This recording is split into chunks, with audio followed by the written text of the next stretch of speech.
Jakie są największe mity dotyczące inwestowania w Tajlandii? No takim największym mitem to to, że obcokrajowiec nie może posiadać nieruchomości na własność. Jaki jest koszt wejścia w nieruchomość? W tym okresie 30 lat nieruchomości, które my realizujemy, one się zwracają 5-6-krotnie. To jak zostać deweloperem w Tajlandii? My z perspektywy 5 lat możemy dojść do dwukrotności wartości tych nieruchomości, więc nawet gdybyśmy sprzedali za trochę więcej niż kupiliśmy, plus przez 5 lat zarabialiśmy, to kolejna osoba, która kupi, ma 25 lat, jeszcze to też na tym fajnie zarobi. Dzień dobry widzowie, z nami dzisiaj Robert Szymański, polski deweloper w Tajlandii. Dzień dobry, witam Państwa serdecznie, dziękuję za zaproszenie. Robert specjalizuje się w obsłudze polskich inwestorów na rynku tajskim. Tylko polskich? Na dzień dzisiejszy tylko polskich, dlatego że chcę trochę odczarować, powiedzmy, ten trzeci świat, tą Tajlandię i być takim hubem między Polską a Azją. Więc dzisiaj się skupiamy na tej Tajlandii, bo widzimy bardzo duży potencjał, ale o tym tak naprawdę będzie ten wywiad. Jakie są największe mity dotyczące inwestowania w Tajlandii? No takim największym mitem to to, że obcokrajowiec nie może posiadać nieruchomości na własność. Z tym oczywiście wiążą się pewne ograniczenia, ale samą nieruchomość jako nieruchomość można posiadać na własność, nie można posiadać gruntu. Ten grunt można dzierżawić długoterminowo i to jest jakby jedyna taka bezpieczna forma, którą my rekomendujemy. Są różne opcje poprzez zakładanie spółek, obchodzenia prawa. I tutaj ja w tych tematach się nie będę wypowiadał, bo w ogóle jakby nie wchodzimy w tego typu tutaj biznesy. Można nabyć nieruchomość na własność w kondominiach, ale 49% udziału tak naprawdę w całej tej nieruchomości, 51% jednak muszą mieć Tajowie, więc jakby to jest takim głównym mitem, że obcokrajowiec nie może posiadać tej nieruchomości na własność. Może, ale są oczywiście pewnego rodzaju obostrzenia. To jak się to później dzieje, bo tam jest 30 lat, tak? Tej dzierżawy. Zabieramy budynek z gruntu? Jeśli byłby modułowy, to pewnie tak, ale w praktyce to wygląda tak, że mamy te 30 lat gwarantowane, jest do tego powołany specjalny urząd, tak zwany Land Department, który gwarantuje nam ten okres 30 lat i niby to jest dużo i niedużo w zależności, ale jak sobie spróbujemy siebie wyobrazić za 30 lat, jest to niemało. Albo wyobraźmy sobie siebie minus 30 lat, też sporo, przez 30 lat dużo zrobiliśmy, więc w tym okresie 30 lat nieruchomości, które my realizujemy, one się zwracają 5-6-krotnie, więc tak naprawdę mamy fajny czas, który możemy spędzić, nasza rodzina, znajomi, przy tym zarabiamy, możemy sprzedać w dowolnym momencie tę nieruchomość, jeśli jest to w miarę szybko, powiedzmy do 5 lat, to dalej zarobimy na tym, na samej sprzedaży, plus zarabialiśmy przez te 5 lat, plus osoba, która kupiła, ma jeszcze 25 lat, więc dalej jakby jest to spory okres. Co się dzieje po tych 30 latach? Są zawsze dwie drogi. Pierwsza jest taka, że wszystkim nam zależy na tym, żebyśmy przedłużyli ten okres na kolejny czas i renegocjujemy tą umowę, a jeśli nie uda się, też może tak być, no to wtedy generalnie nam ta nieruchomość przepada. Więc musimy do tego podejść trochę tak powiedzmy lajtowo, bez takiego przywiązania własności i też od razu mówię, że jakby to też nie są inwestycje dla każdego. Jak Polacy właśnie do tego podchodzą, bo my jesteśmy jednak przyzwyczajeni do posiadania. Tak, zdecydowanie, aczkolwiek tak jak już wspominałem, jakby to nie jest dla każdego i ci, którzy nie przeskoczą tej własności, to muszą szukać po prostu gdzieś indziej. Te produkty, jakby dzisiaj te nieruchomości, wille, które sprzedaliśmy, to jednak kupili inwestorzy, którzy już są powiedzmy w większości bardziej zaawansowanymi klientami, inwestorami, czy to na rynkach europejskich, czy też już na azjatyckich. Mają taką powiedzmy myśl o tych inwestycjach w Tajlandii, że ma być taka to wisienka na torcie, czyli nie mam jeszcze nieruchomości w Tajlandii, chcę mieć i to może być na przykład mój plan B na te niebezpieczne czasy, które powiedzmy są dzisiaj w Europie. Kolekcjonerzy? Częściowo tak. A zdarza się, że ktoś kupuje nieruchomość w Tajlandii jako pierwszą inwestycję swoją w ogóle w nieruchomość? Mamy takiego jednego klienta, to akurat ciekawa historia. Ja też prowadzę swój kanał na YouTubie, Robert Samui, tak się nazywa mój kanał. Jest to taki też lifestyle'owy trochę kanał, bo pokazuje swoje życie, ale też pokazuje tę inwestycję od początku do końca, tak naprawdę od momentu, kiedy przyjechałem, od bicia pierwszej łopaty i relacjonuję to z tygodnia na tydzień. I przez YouTube'a trafiają do mnie osoby właśnie, które wchodzą głębiej jakby w te filmy, bo ja też tam przekazuję takie powiedzmy swoje przemyślenia na temat i życia, i myślenia, i tego, dlaczego tam się znalazłem. Więc buduję tą relację przez ekran, można by tak było powiedzieć. I mam takich klientów, którzy faktycznie zakupili willę inwestycyjnie nie będąc nigdy w Tajlandii i nie mając nigdy swojej nieruchomości w Polsce. Także to zaufanie gdzieś tam zdobyłem właśnie przez ekran. Okej, ale z tego co mówiłeś, to zwrot jest 5-krotny w przeciągu tych 30 lat. Z racji tego, że nie mamy tego kosztu gruntu w cenie nieruchomości, czyli mamy tą dzierżawę i ta dzierżawa jest rozdzielona na 30 lat, więc próg wejścia jest niski, nie ma ceny gruntu, więc automatycznie ta stopa zwrotu jest dużo wyższa, więc jakby trzeba do tego też podejść z takiej perspektywy i też znaleźć w tym po prostu plusy. Dobra, jak już o kosztach wejścia, to jaki jest koszt wejścia w nieruchomość? No bo pewnie zależy od rodzaju tej nieruchomości, Tak, jakbyśmy posegmentowali może. Jak to u Ciebie wygląda? Pierwszy projekt, który realizujemy, to jest takie zamknięte osiedle 10 willi w stylu takim tiny house. Akurat model zaczerpnęliśmy tutaj z Bali. Wille około 120 metrów z prywatnym basenem, 2 sypialnie, 3 łazienki i tutaj próg wejścia 850 000 wykończony pod klucz. Z racji tego, że my później przejmujemy w zarządzanie, pełna obsługa, mamy system do zarządzania też nieruchomościami, jakby całym tym modelem biznesowym, więc robimy to pod klucz. Kolejne osiedle to takie parterowe, gdzie klienci, którzy kupili już te wille inwestycyjne, myślą o tym, ale bym pomieszkał trochę dłużej, bo w tym pierwszym tam tylko pobyt właścicielski do miesiąca czasu, a w tych parterowych to możemy sobie dowolnie i pół roku mieszkać i cały rok, więc tam około 1 000 000 złotych, 3 sypialnie, 3 łazienki, parterowe wille, piękny widok na góry, na morze. No to jest takie już spełnianie marzeń, prawda, dla naszych klientów. I kolejne projekty to idziemy w apartamenty, taki powiedzmy, że kondo hotel ze wspólną częścią, basen, sauna, siłownia, ice bath, strefa fitness i tutaj od 350 000 złotych wykończone pod klucz, 37 metrów i to będzie w ofercie pewnie w ostatnim kwartale tego roku. Okej, mówisz, że obsługujecie również ten wynajem, tak, dla klientów, czyli to właściwie jest bezobsługowa inwestycja? Tak, bo doświadczenie mam duże z Polski. Ja zaczynałem tutaj w pracę w nieruchomościach w Warszawie w 2019 roku. Na dzień dzisiejszy mamy wspólnie z Rafałem, moim wspólnikiem, ponad 200 najemców. Jakby mamy to dokładnie wszystko przeanalizowane, przebadane. Wiemy, jak też uzyskać wyższą stopę zwrotu, bo pracujemy tylko z inwestorami. Więc ten model biznesowy, który wypracowaliśmy tutaj w Polsce, przenosimy do Tajlandii, ale zmieniamy produkt. Czyli tu mieliśmy mikrokawalerki z naszą obsługą, a tam mamy willę z basenem lub apartamenty w takim kompleksie, więc jest to po prostu fajniejszy produkt, jest sexy, można by tak było powiedzieć, nakierowany też do pewnej grupy społecznej, na której mi zależy, ponieważ to są ludzie, którzy przychodzą z kapitałem, z gotówką, mają pewien swój bagaż doświadczeń, są doświadczeni w swoich biznesach, więc my tak naprawdę spotykając się wspólnie, możemy dużo od siebie uzyskać. To brzmi, jakby to była wyselekcjonowana grupa. Czy każdy może się zgłosić i Ty prowadzisz jakąś weryfikację? No bo wiem, że z niektórymi klientami ciężko się boksować o każdą złotówkę, do czego mają prawo, no bo to są ich zarobione pieniądze, jasne, ale jak Ty podchodzisz do takich relacji inwestorskich? Czy jeżeli ktoś zaczyna, kolokwialnie mówiąc, szarpać się o pewne rzeczy, drobne rzeczy, to czy odpuszczasz, czy jednak za wszelką cenę? Nie odpuszczam. Harmony Life. Harmony Life musi być, dokładnie, dla każdego. Jakby ja nie robię tego na skalę, nie robię tego na ilość, swoje pieniądze już zarobiłem, mam fajny cash flow. Tak naprawdę zależy mi na tym spędzaniu czasu, na tym, żeby fajna była ta wspólna droga, nie już koniecznie ten cel, nie to, żebyśmy zarobili w przeciągu 2 lat, nie wiadomo też ile. Chodzi o to, żeby fajnie się bawić, bo to jest jednak miejsce, w którym dobrze się ten czas spędza. Fajna ogólnie wyspa jest przepiękna, więc jakby... Do tego przejdziemy jeszcze. To nie chodzi o to, żeby gonić, tylko żeby tak naprawdę miło spędzać czas wspólnie. To brzmi trochę jak budowanie jakiejś społeczności, bo mówisz raz, że właśnie Cię dopytałem o to wyselekcjonowanie inwestorów, ale mówisz też o wspólnej drodze. To z inwestorami to o to chodzi? Z inwestorami, jakby też z całym zespołem, który zbudowałem tam na miejscu.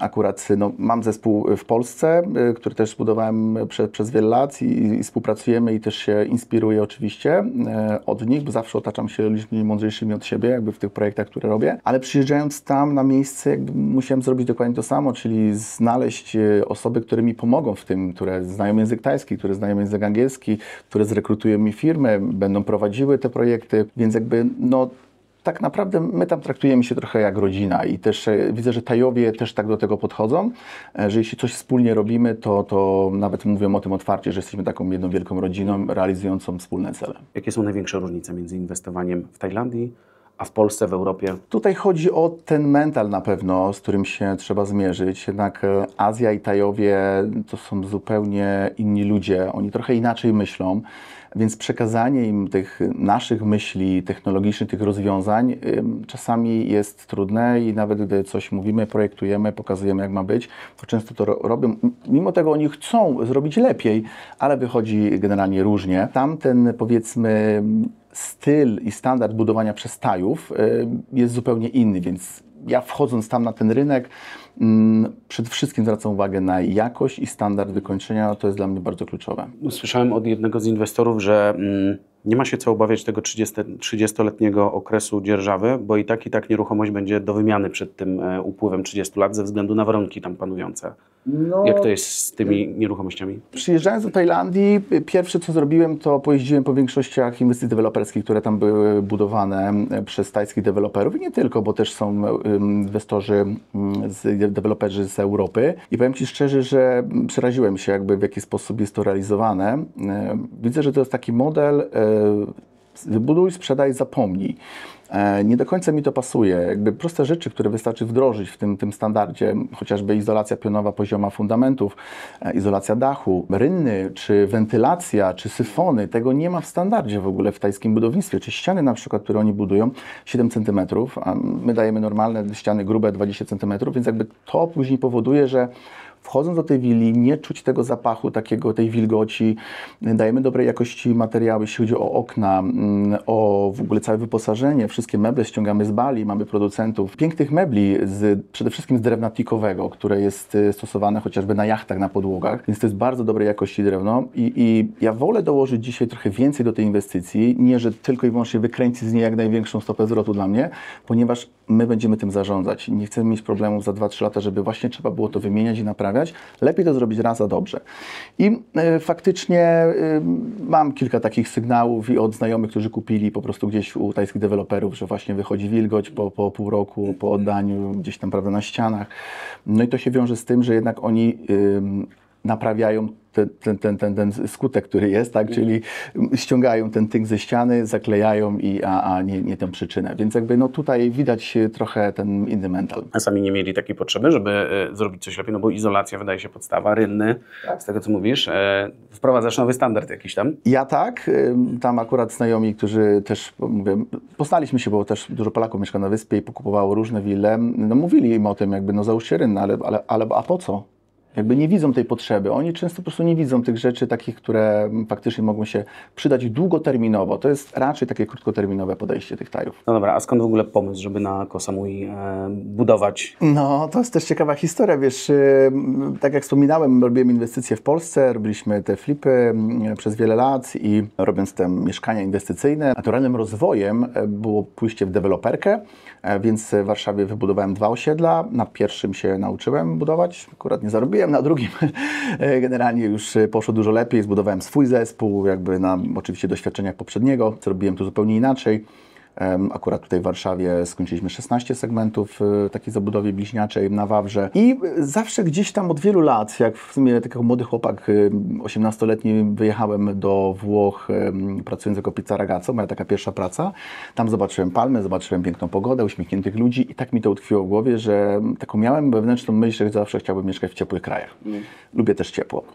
Więc nie zastanawiając się długo, po tych już inwestycjach, już ten portfel był zbudowany, był ten cash flow, stwierdziliśmy z moją partnerką, że próbujemy Azji i pierwsze było to Bali. Byliśmy zakochani w Bali do momentu, kiedy nie przyjechaliśmy tam. Inaczej to wygląda na żywo, inny jest mental, piękne widoki, aczkolwiek z drugiej strony brakuje wielu rzeczy takich do życia na co dzień. Nam brakowało i trochę tacy zniesmaczeni wróciliśmy, szukając czegoś innego. Padło na Tajlandię. Myślałem, że Tajlandia będzie jeszcze gorsza. Nie wiem dlaczego takie miałem przekonania. Przyjechaliśmy i się zakochaliśmy. Nie? Po pierwszym tygodniu mówię, wow, gdzie my jesteśmy? To jest tak naprawdę bardzo europejsko. Przyjemnie, wszystko jest w sklepach, ludzie bardzo mili.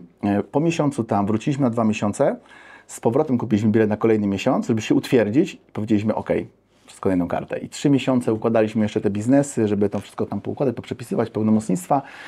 I w 3 miesiące dokładnie się wyprowadziliśmy, mając 80 kg bagażu, tak naprawdę minimalistycznie, budując wszystko generalnie od podstaw.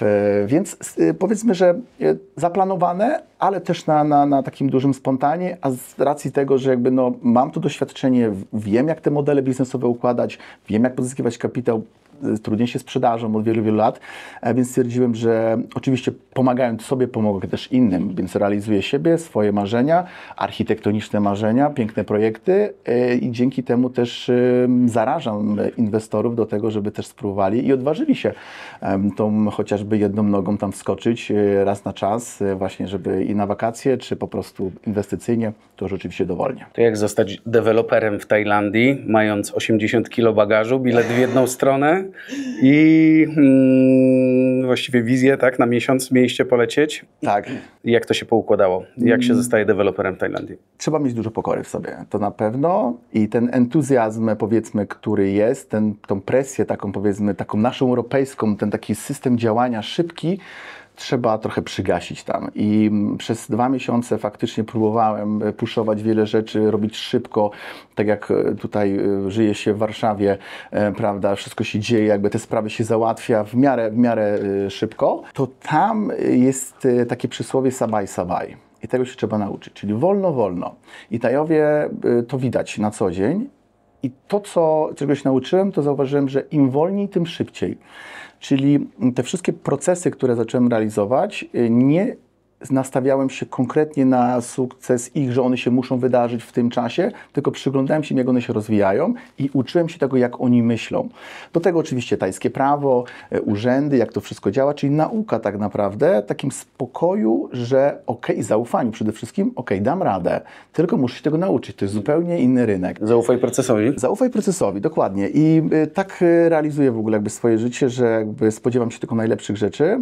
Te wszystkie wyzwania, które przychodzą do mnie, one są potrzebne do tego, żebym wzrastał po drodze. I to nie jest tak, że to jest, wiesz, kraina miodem i mlekiem płynąca i wszystko po prostu jest na pstryk palcem, bo te wyzwania są i one zawsze będą, ale ja jestem za nie wdzięczny, bo dzięki temu ja i mój zespół się rozwija. Mamy nad czym pracować i możemy po prostu kolejne kroki tych inwestycji osiągać. Mamy ten bagaż doświadczeń z poprzednich takich sytuacji. Przede wszystkim dużo pokory, ale też myślę, że taka wiara w siebie, że po prostu dam radę i można zrobić wszystko, jakby niezależnie gdzie tak naprawdę na świecie. Okay, a czy to budowanie willi w tropikach naprawdę wygląda tak bajkowo, rajsko jak na Instagramie? Jeśli ma się już dobry zespół, jeśli ci ludzie wiedzą, jaką mamy misję i to po co to robimy wszystko, to naprawdę jest dobrze i nie ma aż tak wielu wyzwań, które też de facto jakby miałem w Polsce. Oczywiście dzięki zespołowi udało się wszystkie rozwiązać i tam to działa bardzo podobnie. Jest fajnie, jest kolorowo oczywiście, bo ładnie to wygląda na Instagramie, ale często jakby są te wyzwania i o nich oczywiście też mówię na swoim kanale czy na swoim Instagramie, więc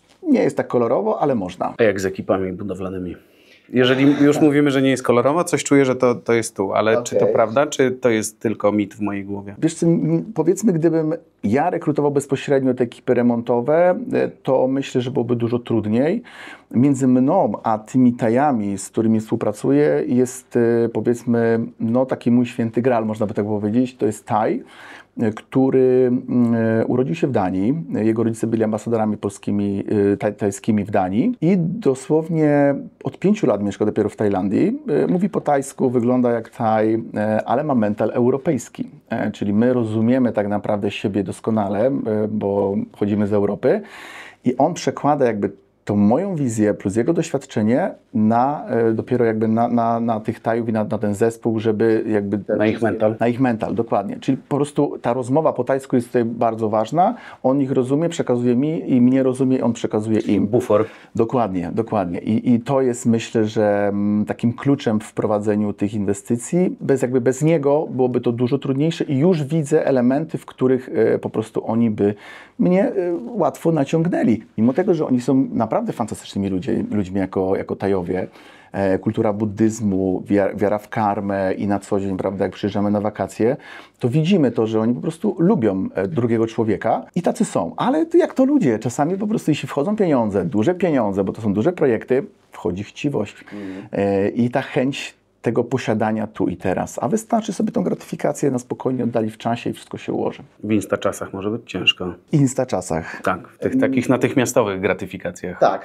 Gdzie mamy wszystko na klik. Zdecydowanie, więc jakby to też nie dla każdego i ja jednak uczę się tej pokory i tego właśnie oddalania tej gratyfikacji w czasie, bo to dokładnie jakby daje, w moim przypadku, daje mi duży sukces. Czuję wpływ buddyzmu już trochę po paru minutach rozmowy. A co najbardziej Cię zaskoczyło tam w życiu w Tajlandii?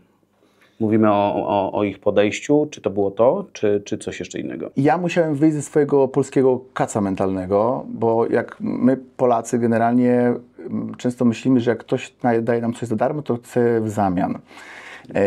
A jednak Tajowie są też w większości tacy, że oni pomogą Ci w wielu rzeczach, zaprowadzą Cię gdzieś, pójdą z Tobą, załatwią coś więcej niż Ty potrzebujesz i my mamy z tyłu głowy, ale co on będzie chciał, nie? A oni nic nie chcą. Bo bywaliśmy na wczasach w Egipcie i w Turcji. Tak, a oni nic nie chcą, naprawdę. I to jest tak, że nawet jak im się da jakiegoś tipa, to wdzięczność jest niesamowita, ale oni tego nie oczekują. I widać, że nie oczekują tego i często robią więcej niż my potrzebujemy. I to jest naprawdę fajne. I ja lubię tam przebywać z tymi ludźmi, bo czuć tą taką dobrą energię. Oni się uśmiechają, oni się kłaniają, oni po prostu Ciebie lubią za to, że jesteś. Okej, a jak wyglądają tam trendy w turystyce z jednej strony i w nieruchomościach z drugiej strony? I skorelujmy właśnie nieruchomości z turystyką. Czy turyści wybierają jakieś konkretne obiekty? Czy te, które budujecie, one są obliczone pod jakąś grupę? Czy to jest po jakimś researchu, czy spełnianie tych marzeń architektonicznych? Czyli tak, generalnie Koh Samui jest drugą pod względem wielkości wyspą Tajlandii. Teraz też ta wyspa bardzo mocno się rozbudowuje. Nawet została już podpisana umowa na budowę mostu między lądem a wyspą. Też ostatnio duży wpływ na rozwój tej wyspy było wypuszczenie serialu White Lotus, taki amerykański serial, który mocno rozpromował tą wyspę i też sprawdzaliśmy na Google Trend, to ponad 80% było więcej zapytań w wyszukiwarkach w ogóle słowa Koh Samui. Klient jest tak naprawdę z całego świata, więc ta nasza grupa docelowa, akurat pod którą ja tutaj powiedzmy robię te projekty, to są młodzi ludzie. Backpackersi też często, ale grupy młodych ludzi, którzy jeżdżą po świecie parami, zwiedzają, doświadczają, mają pieniądze, mają Instagrama. Często to są influencerzy, modni ludzie i my im dajemy produkt, którego dzisiaj do końca nie ma na wyspie. Bo albo są turboluksusowe wille z widokiem naprawdę super, ale one są bardzo drogie i często są niedostępne. Albo z drugiej strony to jest taka bolączka ogólnie Tajlandii, że to, co mamy na zdjęciach, a to, co mamy w realu, to są zupełnie jakby dwie różne bajki. I my się nacięliśmy wielokrotnie, nasi znajomi wielokrotnie się nacięli. Czyli zdjęcia są robione na przykład 10 lat temu, przyjeżdżamy i jest po prostu tragedia. Śmierdzi, wilgoć, pleśń, jakby to jest... Ja tego nie rozumiem, ale generalnie tak jest. I jest taka nisza pomiędzy, czyli coś pomiędzy, czyli taki trochę drożej, ale dużo lepszy standard i wystarczy, że damy to, co jest na zdjęciach w rzeczywistości. Ja uważam, że już tym wygramy. Czyli to jest też ten przepis na deweloperkę tam. Przede wszystkim uczciwie. Uczciwie dawać to, co jest na zdjęciach i ludzie to docenią. Robimy swoje media społecznościowe, wiemy jak kierować ten content do tych grup docelowych i oczywiście przez naszych znajomych partnerów też z Polski, które będziemy to promować. Dobra, to jeśli ktoś myśli mocno, może nawet marzy o tej nieruchomości w Tajlandii, jak ty byś go, nie chcę używać słowa przekonał, bo z tego co widzę to raczej nie przekonujesz, a raczej pokazujesz korzyści, ewentualnie ktoś sam się zdecyduje, ale co byś powiedział takiej osobie?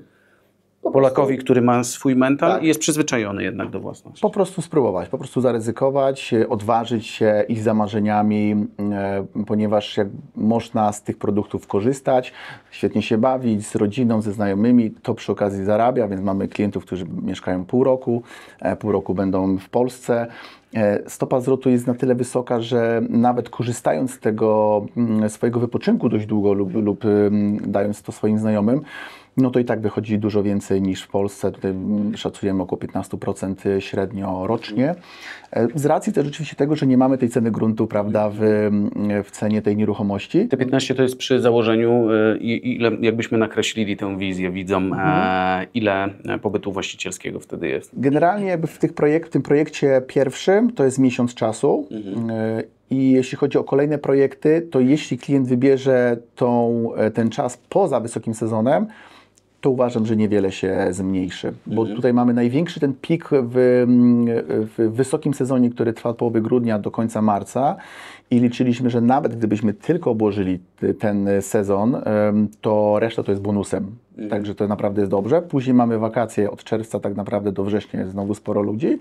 Resztę, no powiedzmy, jest najniższa pora, to jest pora deszczowa, to jest październik, listopad na Koh Samui, więc tutaj nie zachęcam, ale mamy jeszcze całą wiosnę, z której też również można korzystać, więc to wszystko zależy od tego, żeby świadomie klient do tego podchodził, czy bardziej mu zależy na tym wysokim sezonie, żeby spędzić czas, żeby było więcej osób, czy raczej po prostu chce przyjechać sam, żeby odpocząć, powiedzmy, poza sezonem. Czyli 15% to wychodzi mi na szybko licząc około 7 lat przy miesięcznym pobycie w roku. Tak.